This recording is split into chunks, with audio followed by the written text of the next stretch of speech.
couldn't hear him. Now it is. Thank you.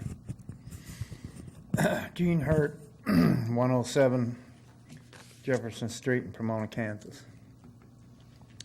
Well, it's unfortunate we don't have anybody from the Sheriff's Department here today, but coming in today, since now 68's been closed,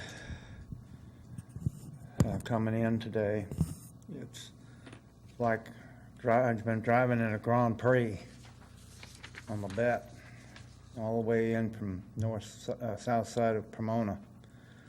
We almost got an accident this morning. So I would appreciate that this message get to the sheriff that something's going to have to be done out there, especially also at the intersection of Eisenhower and Labette, because people are not stopping at the stop signs. They're driving right on through like they did this morning. So you better do something with that, because there's going to be an accident. Another thing is, you know,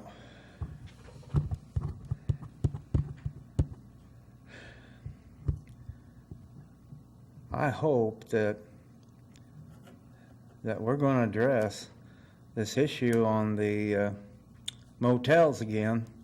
I've come here many times discussing this, and I still don't hear anything from this final vote you're going to have to take on it, because I know that the hotel owners and all of them are going to be back here again, as well as Sherry Perry and everybody else, because this is not appropriate hotel to put in here at this time, and it's just for your meeting room, and there are plenty of places in this town to have your meetings, because with the hotel's reputation as it has, is not a place for it to be here in Ottawa. Thank you. All right. Our consent agenda today includes approving the commission meeting minutes for June 21st, claim vouchers in the amount of $656,607.35, tax change orders in the amount of a positive $97.02, and payroll in the amount of $1,168,24, and that is for the period of May 21st through June 20th. Is there a motion to approve the consent agenda? So move. Second.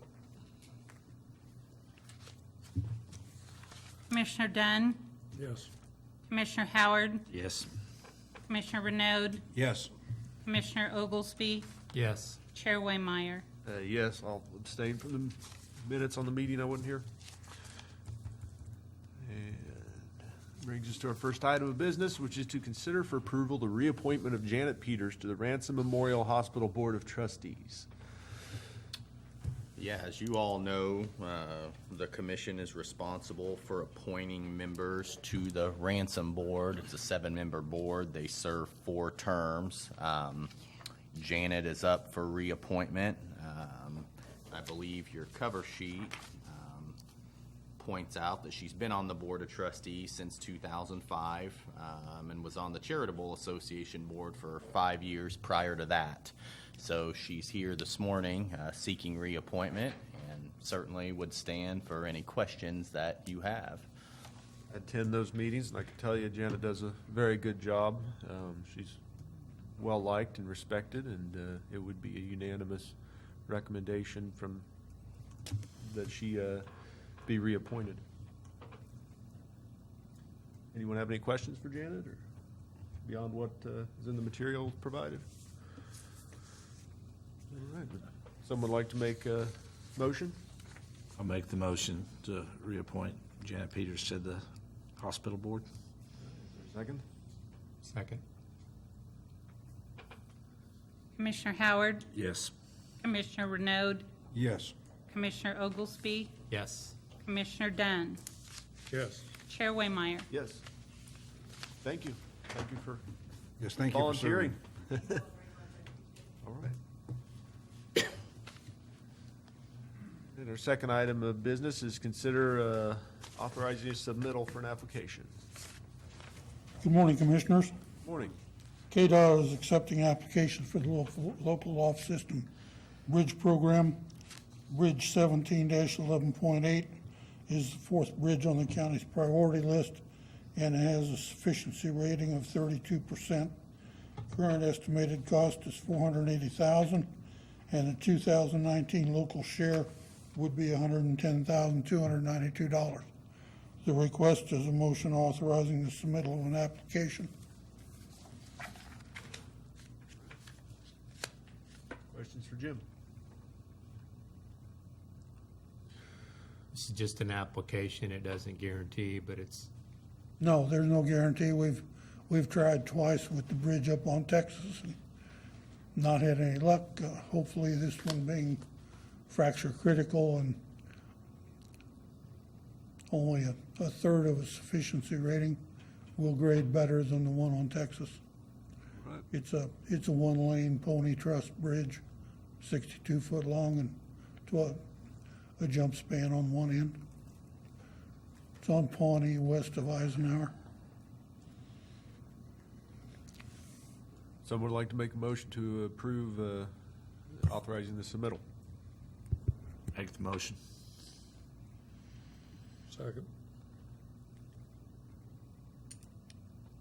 Commissioner Renaud, Yes. Commissioner Oglesby, yes. Commissioner Dunn, Yes. Commissioner Howard, Yes.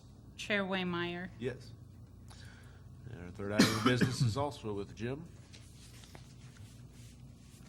Douglas County proposes to replace a culvert on Woodson Road, approximately a third of a mile east of Colorado Road. KSA 68-1122 determines the method of allocating costs according to the ratio of the respective county valuations. The resulting cost would be 15.82% to Franklin County, 84.18% to Douglas County. The request is a motion authorizing the execution of the agreement. This structure is a culvert. Large culvert, yes. Have to be over 20 foot to qualify as a bridge. When does the percentage go the other direction on Woodson? I mean, we share Woodson together. Yes, When does the bigger share revert back to Franklin County on any of those structures along there? our valuation would have to exceed that of Douglas County for that to occur. I sincerely doubt that that would ever be possible. Is there a motion to approve this? Make a motion to approve this. Second it. Commissioner Oglesby, Yes. Commissioner Dunn, Yes.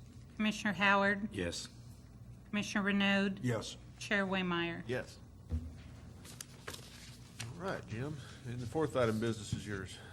Department received a letter from Doug Rakey requesting the Board of County Commissioners consider returning Finney Road to full maintenance. He desires to construct a residence and is prohibited by Resolution 06-075 from obtaining a building permit on a minimum maintenance road. Resolution 0804 details the steps to upgrade a minimum maintenance road, and holding a public hearing is step 2B. The request is a motion setting a public hearing for July 12th to consider upgrading Finney Road from Utah Road west a quarter of a mile to a full maintenance road. Jim, is this the road where the water line is in the road right away, or the rural water line? Or it's to the south side of the right-of-way, Yeah, it's- along with a bunch of trees. The road's actually constructed on the north half of the right-of-way.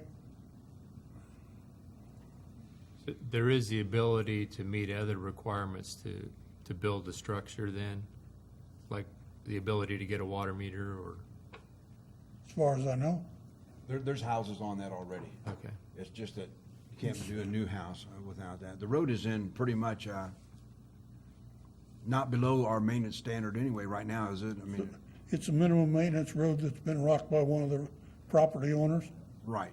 I mean, it's not like a dirt road or anything, so. No, that starts a quarter of a mile west of Utah. So what we're gonna do is approve a public hearing for that day. Yes, sir. Is there a motion to approve setting the public hearing? I would make that motion, we approve a public hearing for July 12th for upgrading Finney Road for a quarter of a mile west of Utah to the full maintenance road. Second it. Commissioner Dunn, Yes. Commissioner Howard, Yes. Commissioner Renaud, Yes. Commissioner Oglesby, Yes. Chair Waymeyer. Yes. Thank you, Commissioners. Thank you. That brings us to staff reports. Yeah, a couple of things today. One, we have gotten initial draft, and it's still fairly raw, but an initial draft of the budget to Rodney, our auditor, who's also assisting us this year with the budget process. And we've gotten a little bit of feedback from him.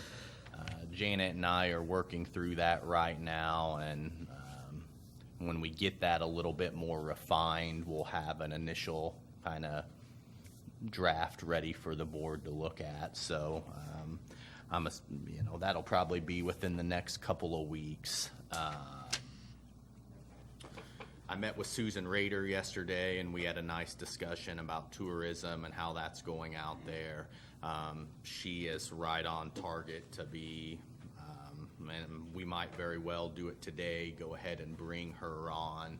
And there's nothing really, there's no formality there. I mean, just like any other employee, I don't come to the board when we hire, a recycling technician, for example. So there won't be, she's not a contracted employee, so nothing's going to formally come before the board, but she will, we've got the orientation set up with Gala, so that'll be taken care of this week. With regard to, Gene brought up the Holiday Inn this morning. The developer is really moving very, very slowly on that. The city had a public hearing on a TIF that was supposed to occur about a week ago. They had to postpone that because the developer, I don't want to say they're dragging their feet, but for whatever reason, it's moving fairly slow. And I don't feel, I don't think it's the city or the county's place to try and push them along. It's their project, so it'll happen at whatever pace, so there's really no update from the county end.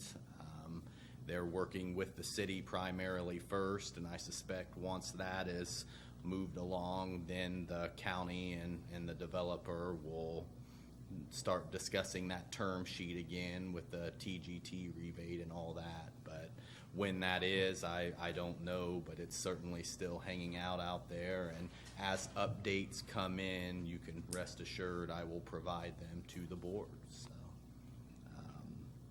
with that, I have nothing else. All right. Sheriff?